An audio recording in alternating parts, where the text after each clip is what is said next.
Next term है black money.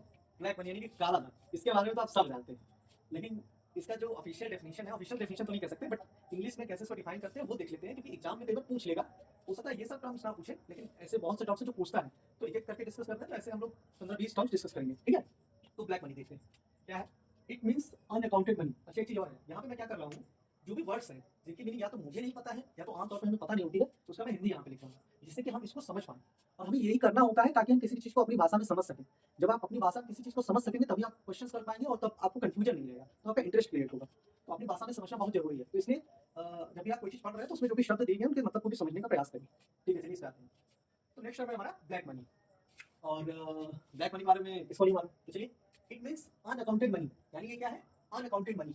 अब unaccounted money क्या होता है, ऐसा पैसा जिसका कोई हिसाब किताब नहीं है, यानी जिसका कोई हिसाब किताब नहीं है। फिर क्या है आगे, कंसील्ड इनकम। कंसील्ड इनकम क्या है, छिपाई गई कमाई। कंसील्ड इनकम किसको कहते हैं, जो छिपाई गई कमाई। And undisclosed wealth. Undisclosed wealth क्या है, ऐसी संपत्ति जिसका कोई घोषित न किया गया हो, ठीक है, या जिसका कोई ऑफिशियल रिकॉर्ड न हो। देखिए, अनअकाउंटेड मनी में था कि जिसका कोई हिसाब किताब नहीं था, लेकिन अनडिस्क्लोज्ड वेल्थ में क्या है कि इसका कोई ऑफिशियल रिकॉर्ड नहीं है, ठीक है, और जिसको उन्होंने घोषित नहीं किया है, ना कोई इसको ऑफिशियल रिकॉर्ड है ना उन्होंने घोषित किया है।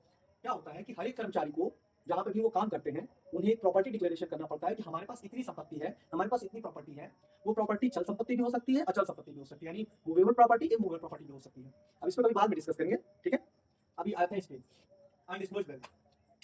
The money which thus remains unaccounted for. Unaccounted remains unaccounted मतलब यानी कि जिसका कोई ऑफिशियल रिकॉर्ड ना हो, छिपा हुआ हो, छिपा हो या जिसको घोषित न किया गया हो। यहाँ पे छिपा हुआ नहीं होगा, जिसको घोषित न किया गया हो, जिसको घोषित घोषित घोषित न किया गया हो, किया गया हो, घोषित न किया गया हो। तो आप इसको समझते हैं, यानी it means unaccounted money, concealed income and undisclosed wealth. यानी ये ऐसा पैसा होता है जिसका कोई हिसाब किताब नहीं है, या तो उसको छिपाया गया है, या तो ऐसी संपत्ति होगी जिसका कोई ऑफिशियल रिकॉर्ड नहीं है और ना उसको घोषित किया गया है। तो ऐसा पैसा जिसको ये तीनों ही चीज नहीं करी जाती, यानी उसका कोई हिसाब किताब नहीं है, उसको छिपाया गया है, और उसका ऑफिशियल रिकॉर्ड नहीं है या उसको घोषित नहीं किया गया है, इसी को हम क्या कहते हैं, ब्लैक मनी।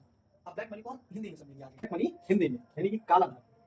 तो ऐसा पैसा या संपत्ति जो सरकार को नहीं बताई गई हो, ऐसा पैसा या संपत्ति जो सरकार को नहीं बताई गई हो, जिसका कोई आधिकारिक हिसाब न हो, यानी जिसका कोई ऑफिशियल रिकॉर्ड न हो, और जिसे जानबूझकर छुपाया गया हो, और जिसे जानबूझकर छुपाया हो, उसे ही काला धन कहा जाता है, ठीक है। यानी ऐसा पैसा या संपत्ति जो सरकार को नहीं बताई गई हो, जिसका कोई आधिकारिक हिसाब न हो, और जिसे जानबूझकर छुपाया गया हो, उसे ही काला धन कहा जाता है।